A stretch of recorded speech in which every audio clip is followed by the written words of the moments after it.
Allah says, and He praises those who are able to restrain their anger.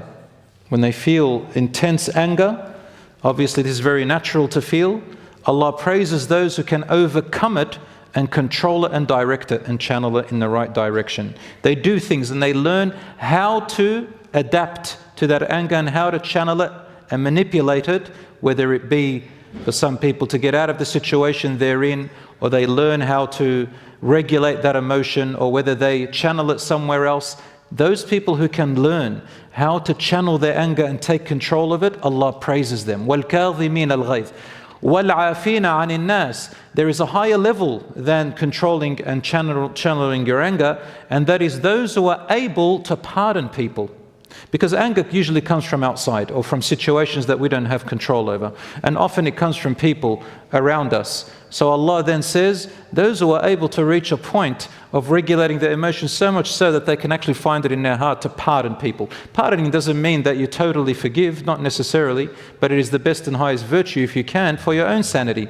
But pardoning means don't take action in most of the cases and let it go, move on and focus on yourself. We always say to people, if you cannot control someone else's behavior, so long as you're not in danger or your wealth and property or your life or dignity or something is in danger, which you need to defend as a Muslim, so long as it'll go away, find a way to just pardon it, meaning don't take action and focus on what benefits you. That's a higher degree. Not everybody can reach it, and that is why the reward is equal to the strength of a person's ability to reach that. Not everybody can reach it, and that's why the reward is higher. Then Allah mentions, وَاللَّهُ يُحِبُّ الْمُحْسِنِينَ. An even higher degree than both of them is not only to be able to pardon the people who angered you, but also to continue to do good towards them. But they don't deserve it, they say. Yes, you don't have to. But this is a higher degree of wisdom and intelligence where a person knows when to continue to do goodness in the right place, and whenever they can, they still do it. And you know, most people who hurt you and anger you, a lot of people who deliberately do that, if they continuously do that to you and you've done nothing wrong with them, there's something about them that they don't like about you, that you're a competition to them. That there's something about you which they want to control but they can't control. Whatever the reason is, when they see you doing good even after that, it burns them even more. A lot of people misunderstand, don't get that. It burns them even more. And to see you rage and to see you become like them is very tasteful to them. They like seeing that. So sometimes no response is the best response, and even doing good, and you say, this person's not even getting affected by what I'm doing. Usually I see it as teachers, that I was a teacher, and I can see it in students. Whenever someone bullies another, one of the best strategies, if they have to defend themselves, they do, but the best strategy is to act like they don't even exist. Their words cannot affect them. Most of the time it works.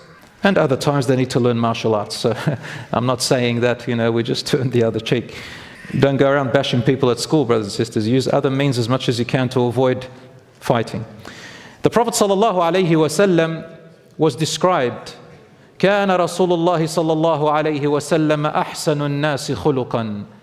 The companions used to say, and his wives used to say, the Messenger of Allah was the best of all people around us in character.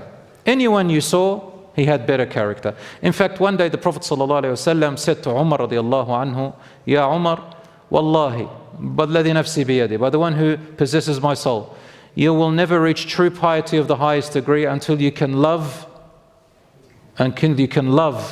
me, the Messenger of Allah, not me as a person, but as a Messenger of God, then more than anything else. So he said, Wallahi ya Rasulullah, I love you more than anything else except than myself. He was straight out. The Prophet, peace be upon him, said, no, Ya Umar, even until it's more than yourself, truly. So he thought about it for a few moments, and then he said, now, Ya Rasulullah, I truly love you even more than myself. He said, how did you get to that? He said, I thought about my character and your character. I thought about my shortcomings and your shortcomings. I thought about my value and your value. And I found that in every area, you were superior. And I would love to have that character in me, but because it's in you, I found myself loving you even more than myself. I could not find anything I hate about you, so I loved you more than myself. And this is how we work towards it. My brothers and sisters, I'll just enumerate a few more hadiths about character, and then inshallah a bit more detail. The Prophet, peace be upon him, said, the hadith is in Tirmidhi, he said, there is nothing that is heavier in the scale for a believer on the day of judgment than the goodness of their character. And Allah subhanahu wa ta'ala hates and dislikes. Allah dislikes the person who is foul-mouthed, indecent words, and the one who insults and swears. Another hadith in At-Tirmidhi, the Prophet ﷺ said, the closest people to me in status on the day of judgment or in paradise are the ones who have excellent character. The best of them who have the more they excel in character, the closer they'll be to me on the day of judgment. He also said, they also said about the Prophet ﷺ, the Messenger of Allah was not the type that used indecent, foul language and actions, nor did he abuse and insult. And he used to say, the best among you is the one who is best in character.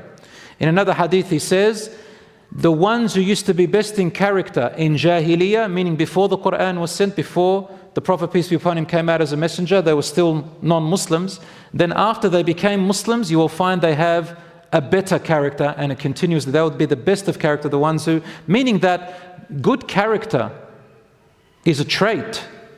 And I'm going to come to something very important for you to know, that religion, to be religious, Iman and religion, and good character are actually separate. But Iman and knowledge of your deen and knowing how Allah rewards you with and what He punishes you with, that's a motivator for your character to be improved. Every person who has a great character does not necessarily have good religion, good deen. But every person who has deen, you'll find among them who has amazing character. We'll get to that inshallah in a minute. He also said, sallallahu alayhi wasallam, true piety and closeness to Allah involves excellence in character.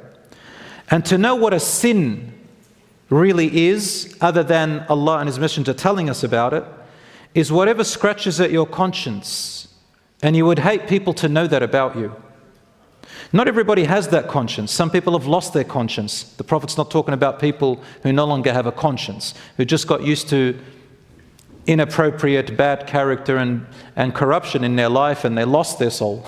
We're talking about people who still have what we call the fitrah, who are still in the natural innocence as Allah created us. You will naturally feel that something is wrong.